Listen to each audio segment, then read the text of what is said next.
You can come into the dressing room after a game, boys, and you can have your head hung down because you're pissed off with the result. You're pissed off with whatever happened on the scoreboard. But you can't come in here and hang your head because you can't look your teammates in the eyes knowing that you didn't empty the tank and leave it all out there. Success is when you can give everything you got and you know you did it and you did it together. That's success, okay? The score clock takes care of itself if you worry about your one-on-one battles, your own job, and being ready every single shift that you're on the ice. These guys are not the Montreal Canadiens, okay? But I got news for you. They're a good hockey team. We're a good hockey team. So let's make sure, boys, it's on right now. The warm-up is hard and crisp. Every single shift you're sitting on the bench, you're mentally prepared and ready to go. And every single shift is like Game 7 overtime, boys. Play with confidence, make hard plays, make smart decisions. But this is a playoff game in our mind, boys, okay? This is the type of preparation we put into it. This is the type of mentality you have to have. Play it like a playoff game, boys, and be ready to go 45 minutes.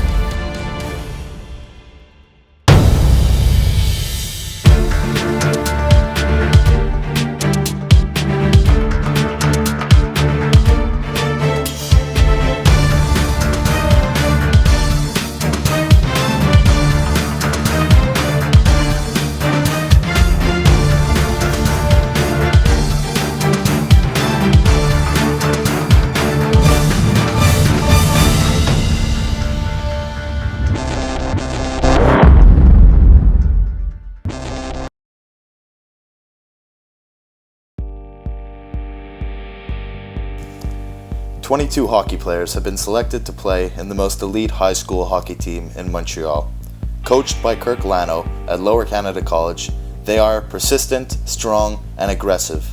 Tonight, they face one of their biggest rival high schools, Loyola, during a Friday night game at Glen Chamandy Arena. This is their 9th regulation game, and with a reputation of winning, the Lions are looking to go home celebrating.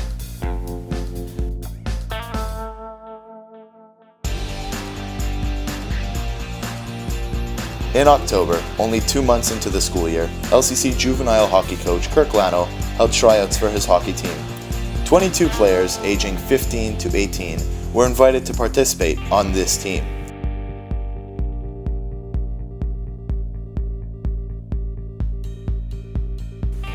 The players voted on their captain and assistant captains, electing 3-year veteran Julian Miller, goalie Mark Michaels, and 2-year veteran Taylor Boyd to be assistant captains. As captain, it was clear that the team wanted Josh Hardiman to lead the team, as he was elected to wear the C on his jersey.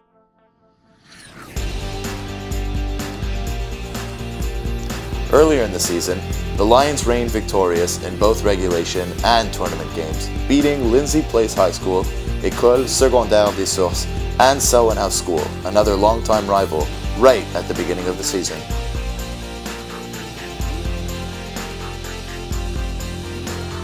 Next, the Lions put up a strong fight against Collège Regina Assumpta on home ice. Just seconds after the beginning of a penalty kill, Regina Assumpta scored on Jordan Itzkovitz, taking the lead. The opposing team's goalie resisted letting any goals in, however, and the Lions faced their first loss of the season in an intense 1-0 game. The Lions learned from their loss and continued playing good hockey with a nearly perfect record of 7 wins, 1 loss, and 0 ties to date. During the weekend, LCC arranges for the team to participate in several tournaments. Such tournaments don't count toward the city championship, which would be any team's ultimate victory, but they are simply meant to test several teams against each other and help team chemistry. In their first tournament, hosted by LCC, the Lions won all 3 of their round-robin games, followed by a close championship game against Collège Regina Assumpta. The game ran past regulation time with a 1-1 tie and through a tense overtime.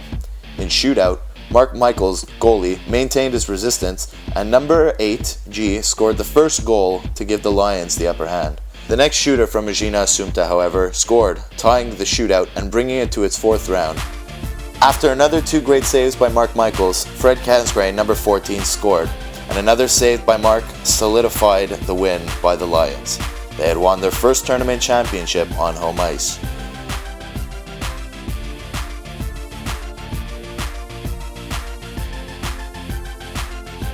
The Lions then took it to the road to go to Bishops in Sherbrooke, Quebec, the weekend after. Victories in both of their first games brought them to the finals against Loyola. Another championship game against their main rivals was set in place.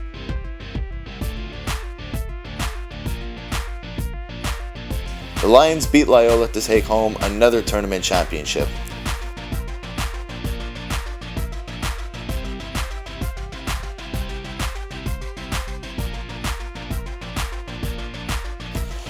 Again, a week later, the Lions competed in the Selwyn House Invitational Tournament and remained undefeated in tournament games, bringing home another banner within just a month, totaling to a set of 3 tournament wins within nearly half a month.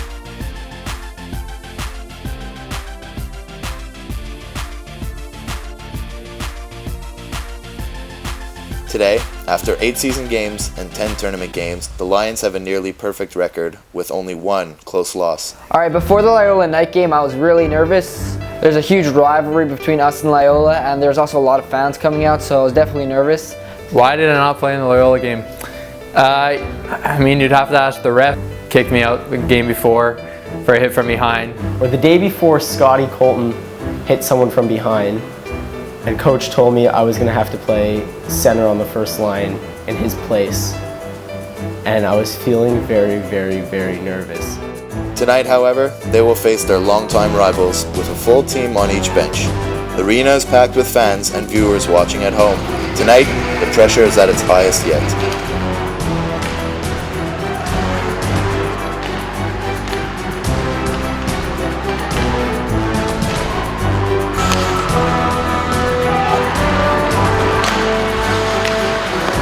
And so, early on in the game, Lions goalie Mark Michaels is put to the test against a very aggressive Loyola offense. And just as the game's momentum seems to be shifting to the Lions side, misfortune strikes the Lions squad. I remember I was peeling off the boards, I was going upwards, and then I was expecting a pass from De Gagne. I received the pass. All I was able to remember right now is I fell. There was like a blackout moment for maybe a few seconds. I really didn't know what was happening. I felt really numb in like my arms and my legs, and didn't honestly really know what was happening. Our player, Jay-Z, went into the boards head first and was down for quite a while. So I ran out and made sure that nothing too serious had happened. And then Val was right there. I was winded for like a solid 10 seconds as well, so it was kind of all a big panic for me. We were able to get him off the ice, and he did sustain a big enough injury that he had to sit out for a few games.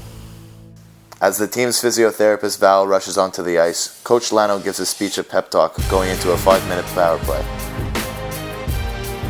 Okay, boys, listen, we got a 5-minute power play here now, all right? This is where we got to bear down and focus. What's the one thing that happens sometimes on a power play when it's long that you don't do? I'll tell you what it is, you don't outwork the other team. You forget, and you take it for granted that you're a man up and that you don't have to outwork them. Moose, your line is up here. Al, Hardy, you guys will start here. But listen to me, boys. What do we want to do here, guys? We want to move the puck to the middle of the ice. We want to get that presence in front of the net.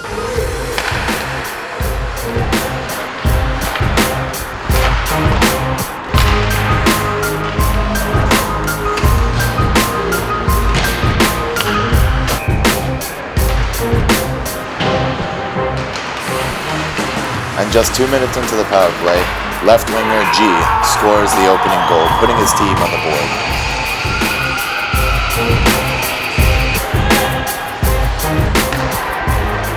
Just a few minutes later, Loyola responds with their own power play goal, setting the game back to a tie.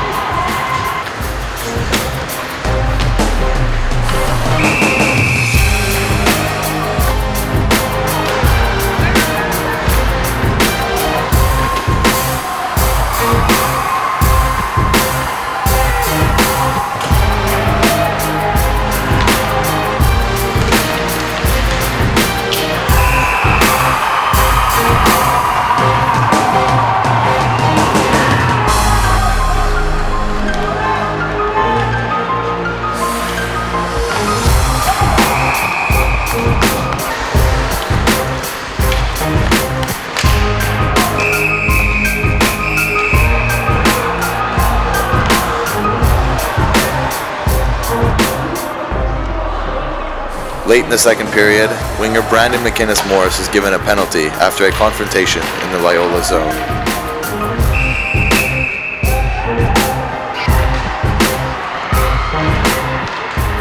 Early on in the power play, Loyola finds the back of the net, setting the game to 2-2. Another goal in the third period puts Loyola 3-2.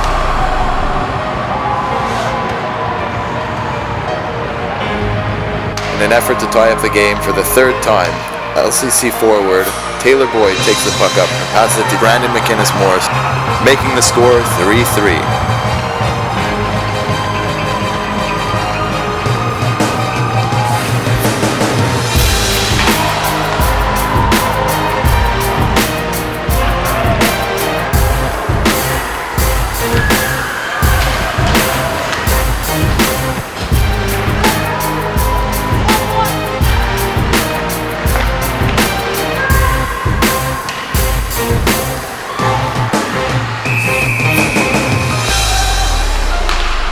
In the last few minutes of the game, both teams give it their best to try to score one last goal and take the game. After 45 intense minutes, LCC and Loyola settle for a 3-3 tie in a very hard-fought game. We came out with a good outcome, not a great outcome. We would have liked to win that game, but for me a personal success playing my first ever game at center at such a level. So it felt good. The GMA rules don't let season games go into overtime. They end in a tie. It sucks that it had to end in a tie, but that's how things go. Okay? The reality is, guys, is that those are the types of games that we have to want to play and that we're going to face against teams that want a gun to play against us. Okay? They look at the stats. They see 9 goals against in the goals against column. They see our record. So everybody's going to gun for us. You knew it was going to be an emotional game, and we responded. It was a good job. Nobody should have their heads hung, guys. I know that we're a team that wants to win every game because we got a 17-1-1 record. But the reality is sometimes a tie is a good game. Okay? Sometimes a tie is a good result. So, take care of yourselves this weekend, boys. Practice Monday late. We play Tuesday against St. Thomas here at 4:30, and then we play Wednesday against Cooper. Hey, boys, we want to finish the season with a bang, all right? Good effort, boys. Be happy with that. So we're talking about the Loyola game, which was unique in and of itself, just because I was very happy that the coach at Loyola, who's a good friend, Phil Lefebvre, agreed to play a night game. We kind of wanted to have a showcase game for the kids, really, so there'd be a ton of fans there with lots of friends, girlfriends, parents, grandparents, fellow students in the stands, and there was a great crowd there, so that was awesome. Well, you know, to point out the obvious, it's always a lot more fun to score when a lot of people are watching. You know, obviously you score for yourself and your team, but when a lot of people are watching, it just adds that much more. Yeah, like Brandon said, it's a lot cooler when you have a bunch of fans cheering for you after you score. While you're playing, and you're in your zone, you don't always hear them, but when I scored, they were super loud, and it's impossible not to hear them, so it was really cool. Nearly halfway into the season, Coach Kirk Lano describes what leadership means at LCC for the Lions. Selecting the captains to me is important, but I always preface that when I speak to the guys that I expect everybody in the room to be a leader. If you're a first-year player on the team, you're not a rookie, you're a first-year veteran. And if you're a player who's coming back for a second or third year, obviously my expectations of your conduct on the ice, off the ice, your work habits, your influence in the room, outside of the room, my expectations are higher. I definitely allow the players to vote for the captains. I think it's an important benchmark for me to look at in terms of trying to figure out who the players perceive to be the leaders in the locker room. This past year, Josh Hardiman was almost unanimously voted as the captain, and I think I probably saw that coming myself. He's someone who prepares very hard and was always very committed and made really big strides in his grade 10 year to set himself up for that leadership role in grade 11. Being a captain's always special. I mean, you're kind of the leader of a group, and especially a group like this. We were a special group this year, and I mean, yeah, it was kind of something that I've always wanted to be. I mean, it's kind of cool to say you're the captain of the team, but it's also a big responsibility it's a big responsibility because you're the leader, and you have to always be a leader on and off the ice for the boys, because you're the captain and everybody looks up to you. I didn't know what a captain was at the beginning, because it was just a bunch of guys telling me that they wanted me to have a C on my chest. So it was my duty to address the team. It was important for there's someone to be on the team, not to go to when there's a problem, but to look to see how a difficult situation has to be resolved. And I kind of saw myself as the captain that has to lead by example, the person who, if it's tied 0-0, I'm the guy on the ice. I'm the guy who's going to have to put the puck on the guy's stick, who's going to have to score. I'm going to have to put the goal in myself. And when you realize that that's not only your expectation for yourself, but an expectation of the whole team, it means a lot. And looking at Hardy, I'm almost jealous at the way that he was able to prove himself over and over again. It's a big responsibility, but it was very special, and this was a great year to be captain of a special team like this. I'm proud of him. I hope that he knows that what little credence he gets from another captain, there's definitely recognition in what he accomplished this year. Taylor Boyd is a guy who, what I call a heart and soul hockey player, doesn't need to say a lot in the dressing room to show the guys leadership. He just goes out and does it. And that's actually my favorite form of leadership, somebody who leads by example. And in his third year, someone who wasn't the fastest player, wasn't the best skater, didn't have the hardest shot, wasn't the best passer, probably not a single facet of the game from a skill standpoint that he was even close to being the best at. But somebody with a heart the size of a watermelon was Julian Miller. There's a reason his nickname in grade 10 and stuck with him was Killer. And he was the other assistant captain. Mark Michaels, who was kind of like an honorary assistant captain as a goalie. This year I was voted assistant captain. I didn't wear an A on my jersey because you're not allowed in the GMAA. So what Mr. Lano did was he got me an A to put on my helmet. We not only had great leaders wearing letters on their jerseys, but also great leaders who were just really positive influences in the locker room and on the ice. In the last week of school before the holiday break, the Lions were still hard at work practicing, whether it be on or off the ice. Today, they will face St. Thomas High School on home ice.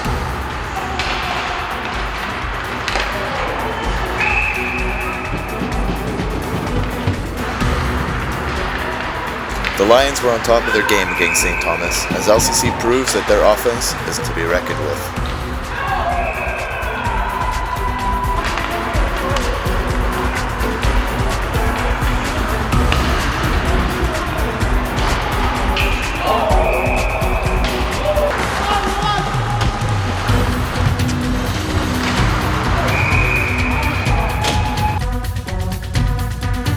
The victory against St. Thomas High School brought the Lions even higher in the standings, but tomorrow they play Cooper, and the team is already getting focused for that face-off.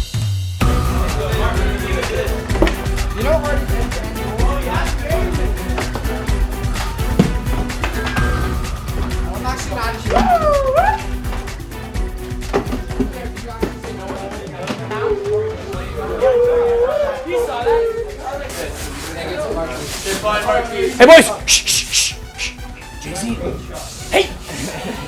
Jay-Z's here. Shh. Right, you guys cookies. Hey boys! First thing, it's great to see Jay-Z here. Attaboy. Yeah.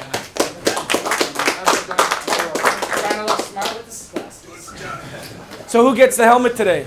Johnny. Donnie for coming back. Unnecessary. Boys, if I talk after the cookies come out, all is lost. Okay? Just remember one thing, boys. That was a good game. They're missing some guys, and we took it to them. We've talked about that before, our style of play, guys. It pays off a little bit in the first period, a lot more in the second, and a real big amount in the third period. But it's our style, sticking to it, getting pucks deep, pursuing, being first on the puck, not giving up the neutral zone. D-men, forwards, tomorrow, we don't get a period off. We don't get a shift off. You're going to play a team where every guy can skate, every guy can move the puck. But I'm going to tell you one thing about that team, because I went and saw them play. I'll tell you one thing. They don't like to be hit. And the second you hit them, they're going to start chirping. And what they want, you play their game if you chirp back. You got to hit them, get out. Hit them, get out. I promise you that we're not going to run around and hit them. We're going to take our opportunities and we're going to hit them when we're first on the puck. But if you want to get in their kitchen, you want to get in their mind, you got to take the body and get out. And we got to play a tight, controlled, smart road game, boys. We don't get a shift. We don't get a period. We don't get 5-minute segment. We get nothing off tomorrow, boys.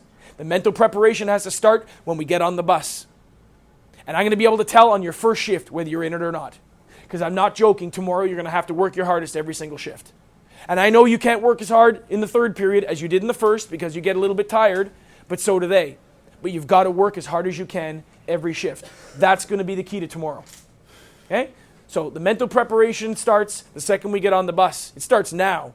The physical preparation starts with going home, getting a good meal, making sure you get a good night's sleep, boys. Okay? But I'll tell you right now, for big games, it doesn't start when we get to the arena and we're carrying our bag in. It starts now. It starts now. That's how serious a team we want to be. We want to go good to great. We want to be a great hockey team. We want first overall in our division. That's the game tomorrow. We're 1 point ahead of them in the standings right now. So that's the first place game.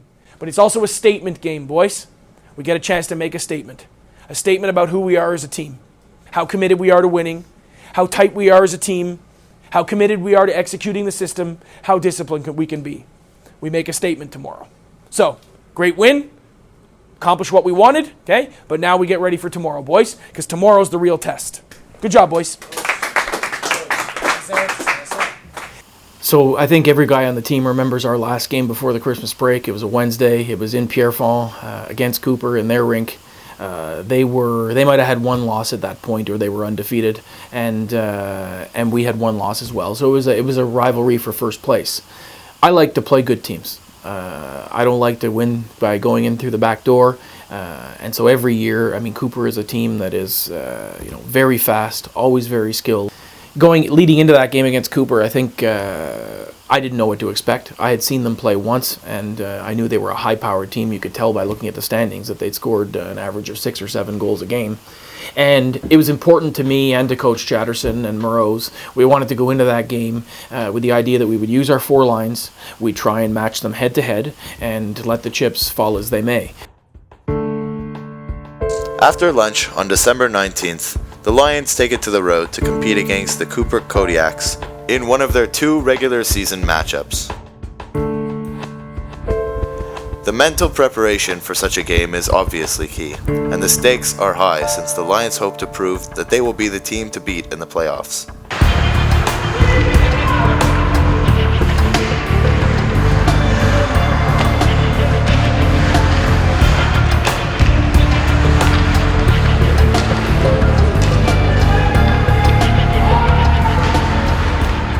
Early in the game, the Lions kept their composure as Mark Michaels made several saves.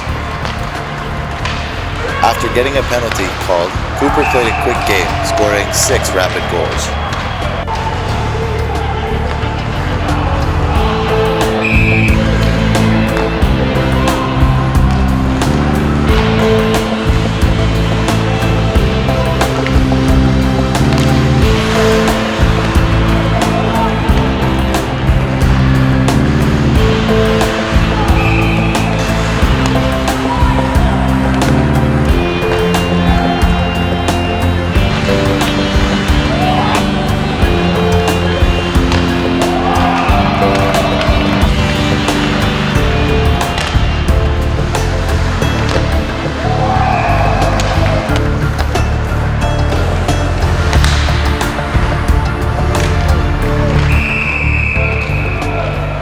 Late in the second, Michaels was switched out with Jordan Itzkovitz to play goalie for the remainder of the game.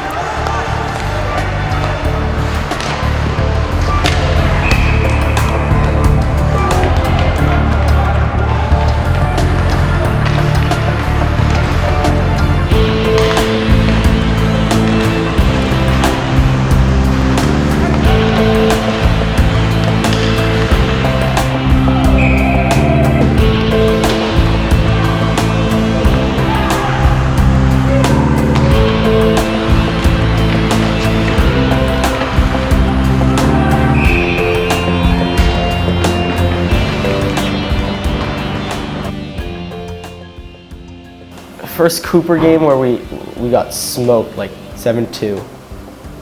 I remember everyone was just very frustrated with each other. And I remember thinking to myself, just watching everyone slowly just lose their cool. We left Marky out to dry. And I remember just thinking to myself, like, after the game, all I wanted to do was just tell the boys, like, guys, this is just one small hiccup in a road on our path to being champions. The game was, I think, 2-0 or 1-0 only at that point, and he took a penalty.